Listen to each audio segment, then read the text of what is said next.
Americans are capable of achieving extraordinary things when they have the freedom and opportunity to do so. This is American Potential. And here's your host, Jeff Crank. All right, welcome to another episode of American Potential. You know, the U.S. Custom and Border Protection Agency started back in 1904 when mounted watchmen of the U.S. Immigration Service would patrol the border for illegal crossings. But you know, at the time, patrolling the border wasn't always possible because of funding. And then in 1924, due to Prohibition and the Immigration Acts of 1921 and 1924, which limited how many immigrants could enter the United States, Congress passed the Labor Appropriations Act of 1924, which established the Border Patrol.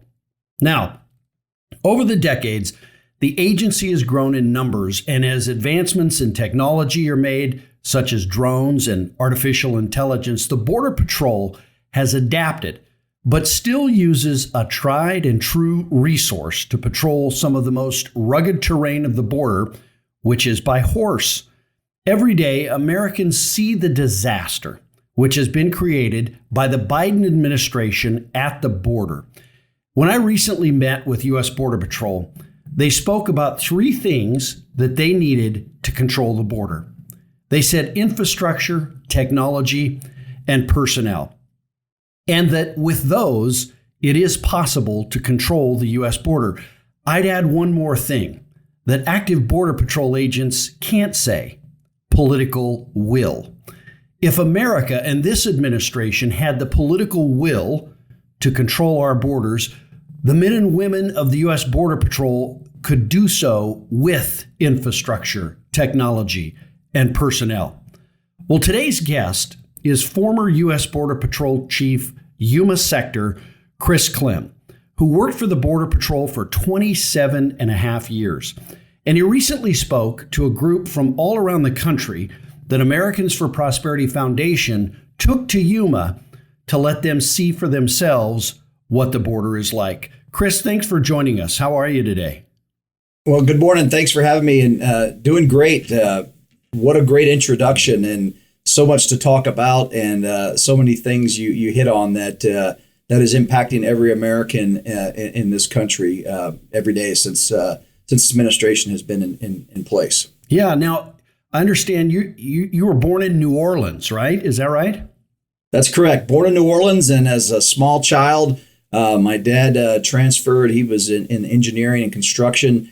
Transferred to Houston, Texas, and the family, there was 5 kids and mom and dad, so the 7 of us moved to Houston, Texas, and that's pretty much where I grew up, went to high school, eventually found my way back to college north of Houston, and graduated and joined the Border Patrol. Now, it says here you were a bouncer when you were in college, huh?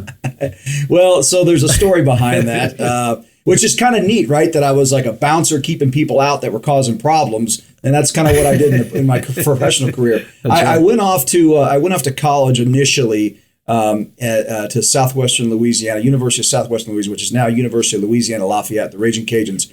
I went there to play football. I had a walk-on opportunity there, and that quickly turned into, whoa, I bit off more than I could chew. They moved me from an inside linebacker to a fullback. Neither position I'd ever played before. And it was on the scout team, and ended up damaging up my ankle during a practice. And I just realized, you know what, I'm not going to contribute much to this team. I've got a year of rehab. But I did like what most of the football players were doing in the off season, or when they were no longer playing football. They got a job as a bouncer. And so yes, that's kind of what I did for about a year or so. And then my parents looked at me and said, hey, what are you going to do? And I said, I need to come home and regroup, and went back to college. I went to Sam Houston State University in Huntsville, Texas, where I got my bachelor's degree, where I met my wife, and we've been married over 27 years, and got my master's there. And I'm a big Bearcat fan there. Great. That's great. Now, when you say you were the chief, explain to folks who aren't familiar with the Border Patrol what that means, what the sectors are, that sort of thing. Great question, and thank you for giving me the opportunity. So the U.S. Border Patrol belongs to Customs and Border Protection, which is part of the Department of Homeland Security. So top down, you have we're members of the executive branch. So you have the department, which is run by a secretary. In this case, it's Secretary Alejandro Mayorkas. And then the parent agency is Customs and Border Protection, which has an acting commissioner right now, Troy Miller. And then the U.S. Border Patrol, which has a national chief in Washington, D.C. And then we have 20 sectors across the nation that cover various geographic locations. There's 9 on the southwest border, 8 on the northern border, and 3 coastal sectors. And in that chain of command, each sector has stations. Each station is run by a patrol agent in charge, but ultimately each sector is commanded by a chief patrol agent who has a staff of a deputy chief and several division chiefs, just depending on the size of the sector. My background, I came in as a trainee in 1995 at GS5, Lordsburg, New Mexico. I actually had more people in my high school in Houston than the whole county did in New Mexico. So it was a little bit of a culture shock for a city boy, if you will, to come out to the desert. But I fell in love with this job. I moved up the ranks, hit every rung in the ladder. Went into the senior executive service. Several of our chiefs are what they consider SES executives, and I was fortunate to become the deputy chief of El Paso as a senior executive, and then ultimately promoted to chief in Yuma. And so again, 9 southwest border sectors. Each one of them have a geographic location, and we're responsible for the command control all operations in our respective sectors. So tell us a little bit. We've got a mess at the border. And Yes. I talked about the political will. I think you've seen throughout your career the political will sort of come and go, perhaps, on maybe controlling the border. We can control the border if there is the desire to do that. Would you agree with that? Absolutely. I think what you said was spot on. We've been talking about, we called it a 3-legged stool at one point, the personnel, technology, and infrastructure. The 4th leg, at one point, we called it comprehensive immigration reform. I would say that the laws in the books are really well written, and they have to be enforced. So I would say that 4th leg of that stool would be policy and that political will. Just to kind of take it back in history, remind everybody that will be watching and listening, is if you go back to a very famous speech, if you will, I don't know if it was State of the Union, I think it was State of the Union, by President Bill Clinton. He talked about the 1994 crime bill, which put 5,000 police officers on the street. And in that speech, he said out of that 5,000 would be border guards, which was border patrol agents. I was hired out of that 5,000. And so when you look at a Democratic president in 1994, 1995, putting law enforcement on the ranks to include border patrol agents, talk about what then one of his chairpersons with immigration was Barbara Jordan said, hey, we've got to control the border and control illegal immigration. That was in 1994, 1995 era. And ever since then, every administration started making, progress on the border. We had that political will, especially after 9/11. That just changed the world. And it was such a humbling experience to be part of the federal agencies that were keeping America safe post 9/11. When people were high-fiving us and thanking us for our job, but we were getting the resources. We added more border patrol agents. We added infrastructure. Then President Obama came in and continued to build that, because there was this, and remember who his vice president was. It was about secure the border, get it under control, and then we would pass immigration reform. Mm-hmm. And it got until the 11th hour of his second administration where they started arguing about what the definition of control was. And then the president used a lot of executive orders, but he was still enforcing the border. He was still doing everything to secure the border, working on removing people that didn't have a right to be here. Obviously, we know what President Trump did. He shut things down as things heated up.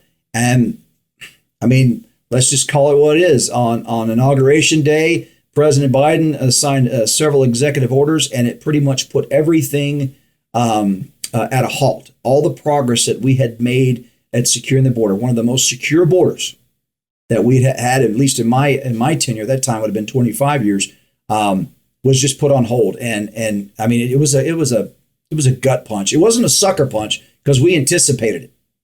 it was a gut punch because we couldn't believe that somebody would just do that to us. Understanding the politics involved and campaign agendas and things like that, but boy, I tell you what, there was a lot of people that went and did a lot of good work. Set up the administration with the transition team to say, hey, if you do this, this will happen. We recommend you do this, and it was just nope, this is what we're going to do. Everything's shut down, no deportations, no more construction. And, I'll take a break here, but I'll give you some numbers that were just, that's not opinion. It's just fact. Yeah. Well, and, I understand, and I want to get to, the esprit de corps, I guess, in the Border Patrol and how folks are feeling. I mean, you can only be whipped so many times, and I use that word, we can talk about that too. Yeah. But one thing that really, I went on 2 trips. I went to McAllen, Texas. Yeah. And then I came to Yuma, Arizona. 2 very different sectors, I will say. I was really struck by the difference there. But one of the things I learned about this, which I didn't know before I went on either of these trips, is that there are fewer Border Patrol agents in the United States of America than there are police officers in New York City. The NYPD is actually a bigger force than all of the Border Patrol agents across the entire United States. Is that right? That's correct. I think there's about 40,000 sworn law enforcement in New York City, and we are under 20,000 across the 22,000 miles of the southern border, 3,000 miles of the northern border, and the 1,000+ miles of the coastal area patrol. So when you put that in perspective, it kind of is crazy. When I was in Yuma, I had 126 miles of border that was in my area, one of the smaller sectors in regards to some of the linear miles. Had 12 in California, 114 in Arizona. But I was the second smallest in personnel. And yet we were catching the last year and a half I was there, more people than I actually had on the books, that were deployable agents, right? I had agents in the academy and things like that, but we were catching 850, 900 a day at times, sometimes over 1,000 a day for weeks at a time. And on record, I didn't even have that many employees at some point. So, I mean, when you look at that, it's crazy to think that. And to your point about down there in McAllen, right? That's another, it's one of the problems with inside the Beltway in Washington. All the good idea fairies up there, and they think everything is a cookie cutter approach. Well, if we do it in McAllen, it's going to work in Yuma. Right. And we all learn that, right? As we go up in leaders and take on different responsibilities, we draw on what we know, and then we try to apply it, and then we have to adjust as we go. But they've got so many bends in the river down there in McAllen. You can't build certain wall structures there. Technology can't see as far as it can in Yuma, so you're going to need more of the people. You're going to need more agents there because it's a more challenging environment, or some technology in a different format. Where in Yuma, we can get away with, more infrastructure and access roads and make sure our vehicles are up to speed so we can respond. Again, that's why you have sector chiefs. That's why you have executive leadership in the field to put forth the requirements. And it's the headquarters' job to make it happen. But ultimately, if the boss at DHS says not going to happen, or the White House tells him not going to happen, here's what we have. Let me ask, I asked about esprit de corps, or, how agents feel today as opposed to, say, 5 years ago or 4 years ago.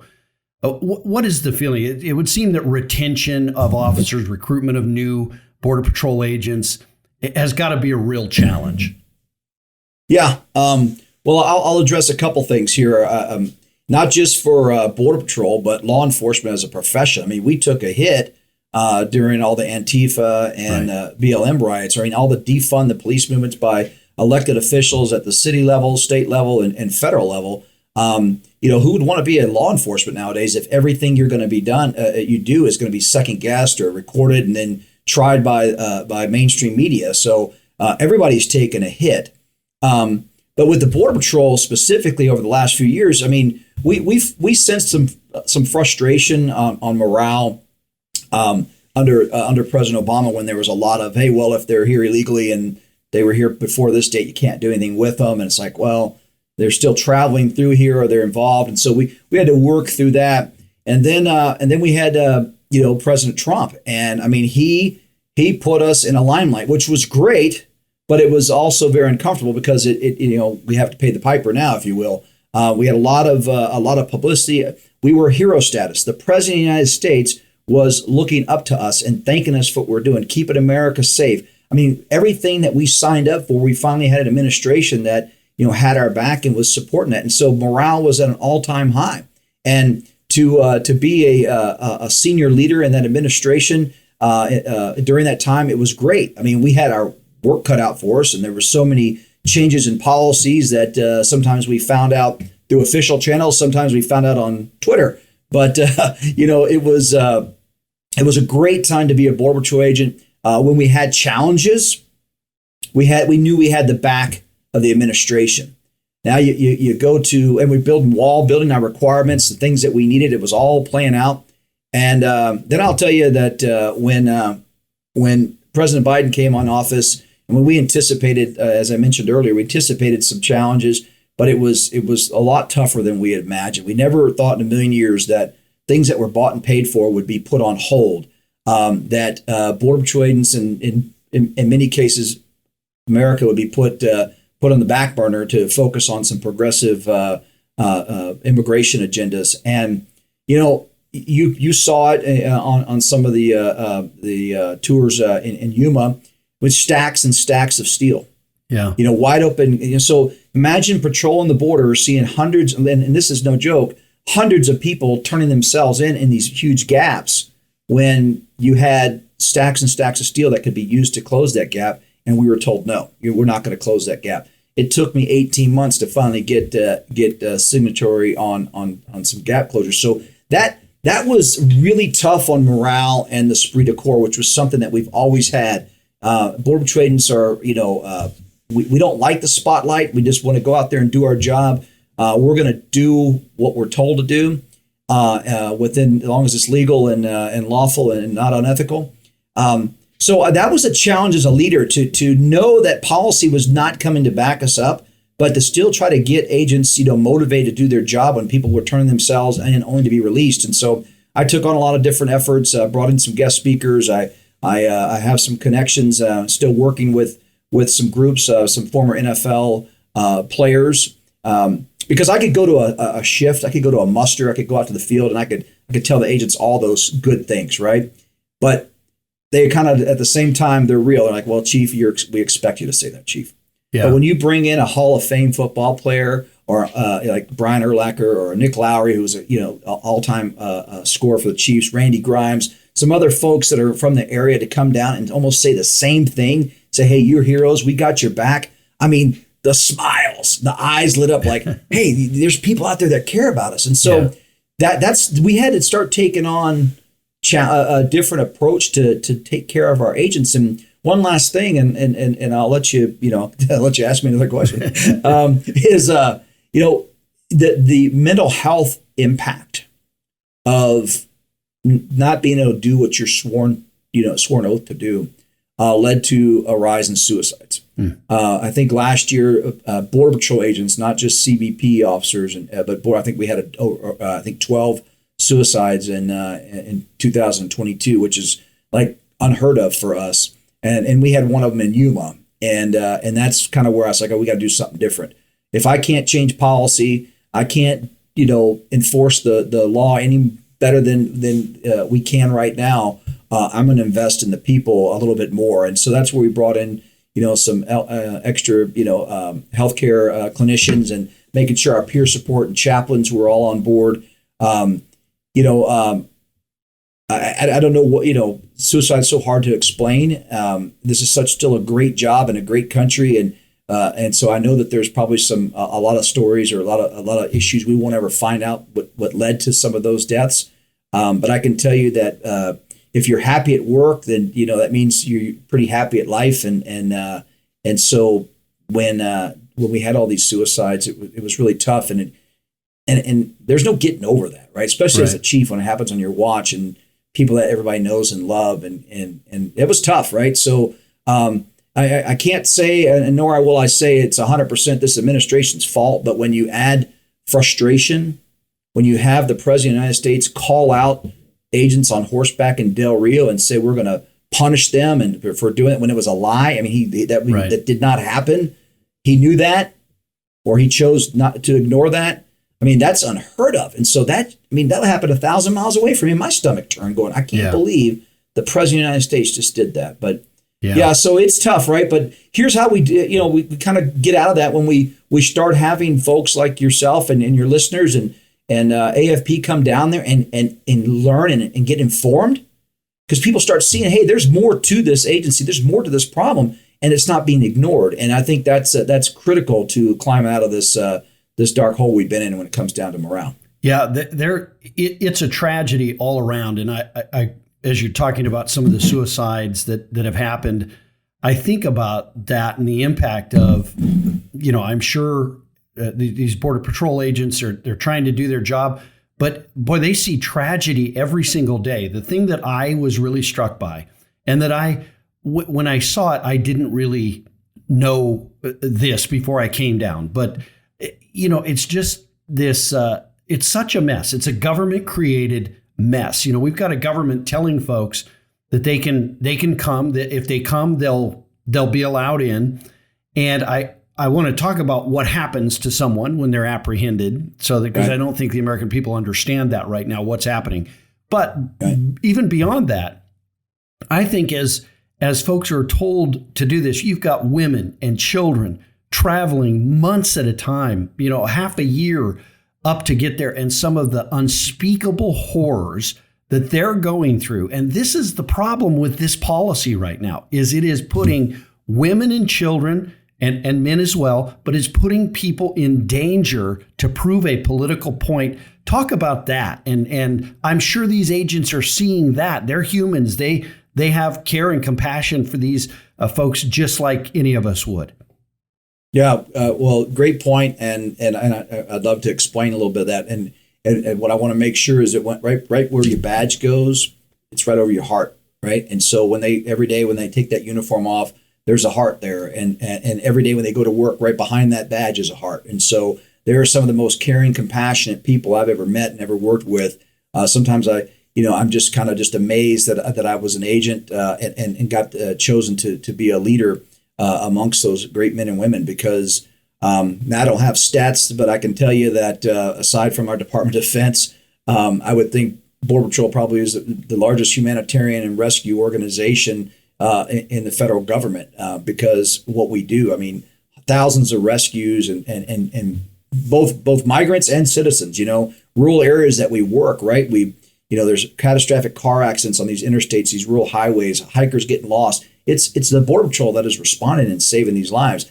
And then as you talked about, the migrants that get themselves put in danger and harm's way because they're exploited and lied to by the smugglers.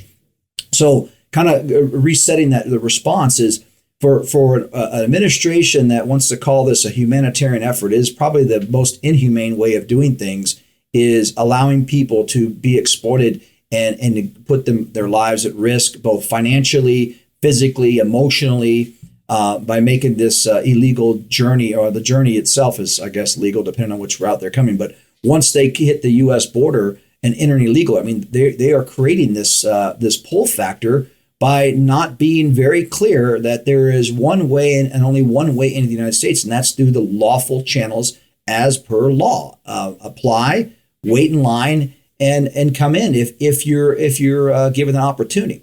But when they tell you, oh, we'll just apply online with this app, or we're going to let so many people in, and regardless if you come in illegally or not, we're going to end up letting you go. And it is just complete rhetoric that is exploited by the smugglers and people from all around the world. I had 116 countries my last year. I think nationwide it was close to over 140 different countries in the United States. And so people are traveling from all over the world to get here. And some of them, I'm telling you, will fly into Mexico City, into Mexicali, California, Baja California, and then drive right to the border at Yuma and walk across. Only hitting the ground for about a quarter mile. Mm-hmm. Then you have others like you explained that have been working their way up from South America through the Darien Gap, going the old-fashioned way. And those are the ones that are being starved and raped and assaulted and robbed all along the way. For what? To get to the United States because they say you can come in. And I'll kind of explain what happens when you're apprehended here in just a second. But sure. One thing I want people to recognize is that when we talked about Title 42, which was the CDC order that went away, and we could talk about that, but the administration has been gaslighting us on so many things. Inflation's down. Well, it's still up 7%. Gas is down. Well, it's still up $2. Groceries, all that, right? Same thing with the numbers. Right. Yuma's averaging 400 something a day. Well, when I first took over, it was 25 to 35 a day. Wow. So you're still at 1,000, 2,000% increase. The migrants didn't go away because the administration decided to change some policies.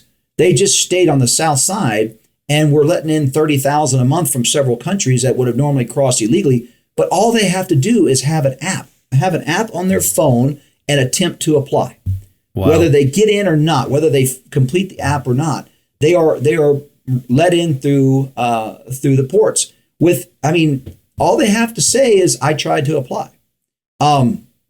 So for your audience, kind of go back a little bit. The Border Patrol's focus and main responsibility is to apprehend anything and anyone that crosses the border illegally between the ports of entry. And that's, migrants, smugglers, terrorists, drugs, weapons, whatever the situation may be. And we process them. And once we're done processing, we have two avenues. We either keep it an administrative case, which is, put them in removal proceedings so they can be deported or have a chance with a judge to stay, or we do a criminal prosecution, which we would turn them over to the U.S. Marshals and we prosecute them for a crime. Well, here's the problem with what's going on under this administration as well. The defund ICE. Well, in an immigration case, the next step, once Border Patrol apprehends you, is you turn you over to ICE. ICE is Immigration Customs Enforcement, specifically enforcement and removal operations. They're the ones that are going to detain them and help process them through their court case, and then ultimately, if they're found deportable, remove them to their country. Well, when there's no room at the inn, when ICE has not been funded to handle the daily population of what we're encountering, you have to let them go. And so every migrant that the Border Patrol catches that crosses illegally will be, processed by the station or the sector that they were apprehended. And in that process, they're going to be medically screened. Usually they're given a once-over by the agents. If there's nothing wrong with them, they take them to the station. They manage their property. They do their biometric, which is their data, their fingerprints, photographs. If they have any medical issues, they'll go to, we got on contract of medical services, but they're given food, they're given snacks, they're fed, and they're usually in our custody no more than 72 hours. Policy, they got to be out by 72 hours. Well, where do they go? Well, if there's no room for ICE and they've claimed some kind of fear of return, then they're going to be let go. They're going to be released with some kind of monitoring system, an alternative to detention, an ankle bracelet, given a phone. All this is done by ICE, not Border Patrol. And rather than putting them on the streets to impact the communities, we have nonprofits that will take the migrants off. I hate saying off our hands, but that's rather than put them on the streets, they'll come pick them up, and they facilitate their movement to their next destination. And so for Yuma, we have the Regional Center for Border Health. They'd come pick them up, and then they'd help get them their arrangements. Usually, bust them to Phoenix Sky Harbor Airport and help them with their plane ticket. A lot of them already had the means to do it. They get on a plane and go wherever they're going because they have 60 days, I think, to check in with ICE. And I think the average hearing is taken 2 to 3 years before they see the judge. So what are they going to do for the next 2 or 3 years? Yeah, it's fascinating. I don't think most Americans understand that. I mean, there is really no incentive at all to go through the legal process, because if you go through the legal process right now, you're just not going to get here. Right. So that's the immigration reform side of this that we need to do as well, because we definitely need reform in that process to make it more fair. But why would anybody go through that when you can literally walk across the border and you turn yourself in? They're turning themselves in so that they can just get processed and be on their way. Right. Right. Well, that's exactly it. And something we haven't talked about yet is how the cartels control everything that comes to the border. And so the smuggling organizations, which are, the retail outlets of the smuggling, the corporation that is the cartel, will arrange for who and what and when and where they cross. And so they're paying money anywhere from $5,000 to $15,000 a head in most cases to come across and get to their destination. The smugglers don't even have to cross the border anymore because everything's done online with phones and apps and prearranged and fake sponsors. And that's the big problem, right? When you have 20, 30 border patrol agents covering a shift, covering 100 miles, and you have 200 or 300 people show up in a course of 2 hours, those resources get pulled to manage the people flow. Well, what does that do? That creates a vulnerability, and that allows the cartels to let the really bad actors come through, whether it's the narcotic smugglers, the criminal aliens, the gang members, or potential terrorists. This is where the gotaways come in. This is where, this is what's troubling to the U.S. because high value targets could come in that way. We don't know, right? When we don't catch them, but we do know that they have used the age-old deflection technique for as long as I can remember, and that's where technology comes into play. That's where policy of saying you cannot just come in and turn yourself in and expect that you're going to get relief into the United States. I mean, what is happening, and I always like to try to tell stories or make a metaphor, but it's kind of like breaking into a bank to rob it, and then when you get caught saying, well, I was going to apply for the loan. Well, and that's kind of what's happening. Right. They're knowingly and willingly breaking the law. They're getting caught. And then the government is filling out their loan application for them. Right. And then in a couple of years, you'll find out if you get to stay or get your money. And in this case, they're kind of getting their money because they get multiple bites at this apple. Right. So to your point, there's no incentive to not cross illegally, because if you've got 2 or 3 years before you have your face-to-face hearing with the judge, you could have 2 or 3 kids, U.S. citizens now. Right. If you stayed out of trouble besides your illegal entry and you get a bleeding heart immigration judge says, look, I've been here. I brought my family. My village is not even there anymore in Guatemala or wherever they're from. I've got 2 U.S. citizen kids. I've got a job. They're probably not going to get removed. So where's the incentive not to do this? If you can pack up all your personal belongings knowing you have 2 to 4 years before you even have to pony up or ante up for your hearings and stuff, it's worth that risk. Right. But if you could have an immediate turnaround, 30 days, I would just say this. I don't know if I would risk coming across or doing this illegal journey, barring a real asylum persecution situation.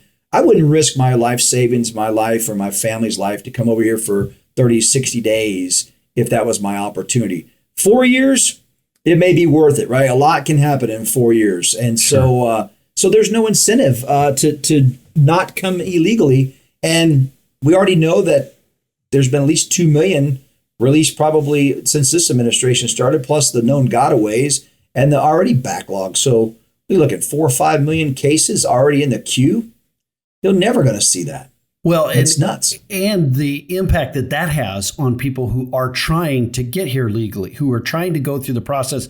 And those are certainly the people we want to immigrate to the United States, right? Are the people who are going to go through believe in the rule of law, go through the process. They're never going to get here because our system is being overrun right now. That's exactly right. I mean, that's who you would hang around with, right? Right. Good people. Yeah. Someone that's willing to get in line and do the right thing and apply in advance and take that, the right steps. And I do think that because they have damaged this system so badly, that the ones that are doing the right things and trying to make it here the right way are only just going to be, thrown into this group of pending, applications. And now I don't know what the status is on those that are already here that I need to renew. I mean, I'm sure that's probably a little bit quicker process, but the first timers I know are going to get caught in the back of the line. I just think about this is where in this country can you just go from the back of the line in the front and go right in? I mean, no, I mean, You couldn't do that at McDonald's. You couldn't do that at Starbucks. You couldn't do that for Taylor Swift tickets. I mean, the people would lob your head off if you thought you could get in front of their latte. But it's okay to get in front of the line and just dismiss everything that we've stood for hundreds of years, the rule of law. Yeah, I get it. People like to say, "Hey, we're a nation of immigrants." We are. We're also a nation of Americans, and we're a nation of laws. And to make all that work, you have to play by the rules. You don't have to like the rules, but you have to play by. I don't like the speed limit. I'd rather drive faster. Right. But you know what? I'm going to get a ticket if I break the law. Yeah. You know? Well, and that's such a great analogy. I mean, if you're in a store and somebody just decides, I'm not standing in this line, and they go to the front and try and cut, every person in that line gets very agitated. Which leads to, I mean, in the analogy here, it leads to people having a bad feeling about immigrants. And immigrants should be, I mean, they've made America, right? That is what's made America great. And the system we have now is kind of causing more people to distrust. And that's a bad thing for our system. So we have to fix this system. Let me ask you, we've got just a little bit of time left. I wanted to also ask you about that side of it, because we've talked about the border patrol and the border control side of it. But what should Congress maybe do to fix the system and fix the problem with a comprehensive immigration reform that's going to put some teeth into the law, but also allow for people to legally come to the United States? I think there's a lot of things they can do. But I would start with you start with the first. You got to fill the stop the leak, right? Right. So you have to start with I would say a standalone border security bill. I mean, immediately say, look, we're going to finish what we started. For the audience, we talk about the wall and President Trump talked build the wall, and we still hear that. Building the wall was the campaign slogan. What was behind that was a wall system, and for us, as agents, we put forth our requirements. We needed the wall was designed, the actual steel wall was there to impede and deny entry or control and contain entry. The rest of it was the technology piece, the sensor packages, the infrastructure for roads to access certain areas of the border, lights, cameras, and additional border patrol agents. That was all part of the system that was stopped under President Biden. And they're slowly trickling some things forward with life and safety wall gap closures and starting to plug in some lights that had really sat there for 2 years not being effective. So we have to do that, right? We need to stop giving border patrol agents buckets to bail the water out.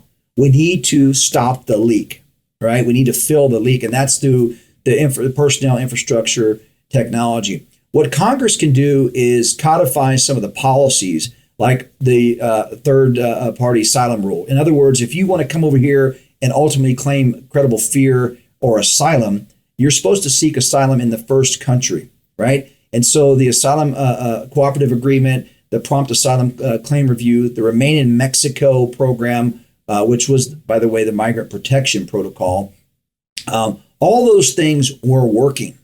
All those things shut down this border crisis from 2020 especially.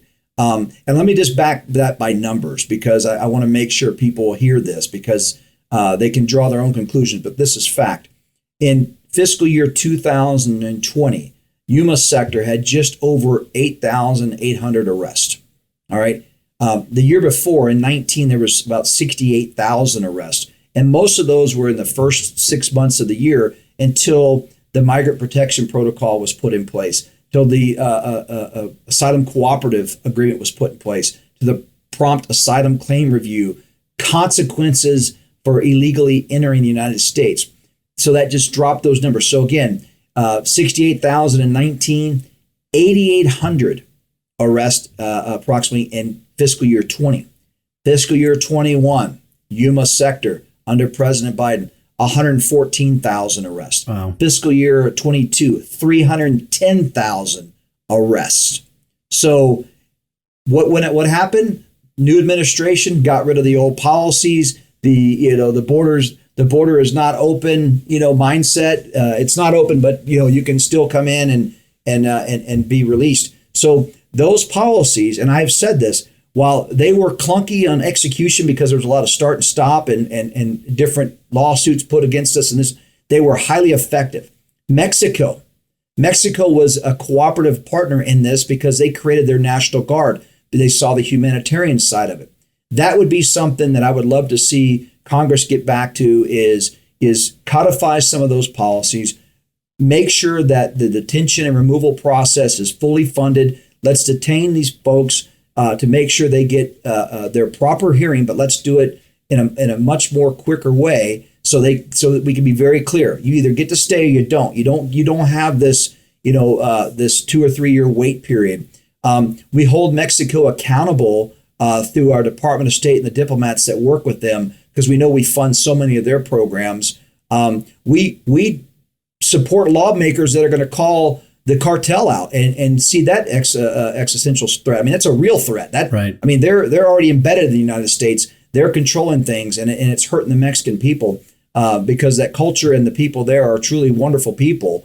But what's happening through the exploitation of people it needs to be stopped. And so Congress can fix that by funding and codifying some of these policies into law. But you mentioned it in the opening part. The political will's got to be there, and we have to be honest with us, with the folks as well. What about the ones that are already here? Now, we don't want to say we're going to round people up and have the Gestapo techniques of Hitler's Germany, but we do have to have a consequence. You don't get to the free pass if you've been ordered removed. We've got to come up with that plan over the next few years. If there's 2 to 3 to 4 to 5+ million people that don't belong here, how are we going to account for them? Because if we just blanketly let them stay, we're just creating the next wave of the future. So we have to have a little bit of political will to answer that problem. And finally, on that question, how does Congress fix it? They get to the border. They get to the communities. All politics is local. It is the mayor. It is the sheriff. It is the administrators of the county. I know you all visited with school leadership, hospital leadership, the food banks, the shelters. I mean, every one of those entities in a little town like Yuma is 110% impacted by mass illegal immigration, and those entities are there to take care of their own citizenry. They're there and funded to take care of their local problems, not the federal government's problem, because they're federal acts. So Congress gets down there and has hearings. They do border trips and learn and meet people, hear what's really happening. You get some common sense solutions out of that. And because, look, a border problem today is your backyard problem tomorrow. I've been saying this, and I know some of my former colleagues. Border security is national security, and it's going to impact everybody. And I feel sorry for some of these people that are impacted by failed leadership in some other major cities who are now complaining about the border when they weren't saying a thing about it when it wasn't in their backyard. Now that it's in their backyard, they're screaming and hollering. But look, I mean, all the blame goes there at the White House, because they're the ones that direct these policies, and they could fix it, and they could ease a lot of pain for people, not only here in the country but around the world. Yeah, well, so true, Chief. Thank you so much for taking the time, and first of all, for hosting the group down in Arizona. You were awesome. You went on the bus ride the whole way, kind of were giving us the narrative. So really appreciate that. But also just thank you so much for taking the time and telling the story. But most importantly, for your great service to our country and your continued service, obviously, to the men and women of the Border Patrol. So thank you for all of that. Well, you got it. And I appreciate the opportunity to talk. Look, anybody that wants to inform themselves, educate themselves, and they're willing to listen, I think that's my obligation as a citizen. It's my obligation to further advance the mission of the men and women of the Border Patrol is to tell the truth. And anybody that was willing to listen, even if we disagree on topics, that's okay. I bet we find more common ground than we have a division if you'd sit there and just listen to what's really going on. And I think that's why those visits by the group here was so beneficial, because it opens eyes, and you're not just getting one side of the story depending on what major news network you may be watching, or but I think there's a lot more common ground on taking care of people, and so let's secure the border, and let's figure out a smoother way to deal with migration, and most importantly, let's protect our communities, and that's what's critical. And I think we can find common ground in all those areas. All right. Well, listen, thank you, Chief. Appreciate your time and your effort. And thank you for listening to another episode of American Potential. Send me an email, jeff@americanpotential.com, if you'd like to tell us your story or learn more about the program. Thanks for listening. Thank you for listening to American Potential. You may listen to more stories from Americans working every day to expand freedom and opportunity in their communities by visiting AmericanPotential.com.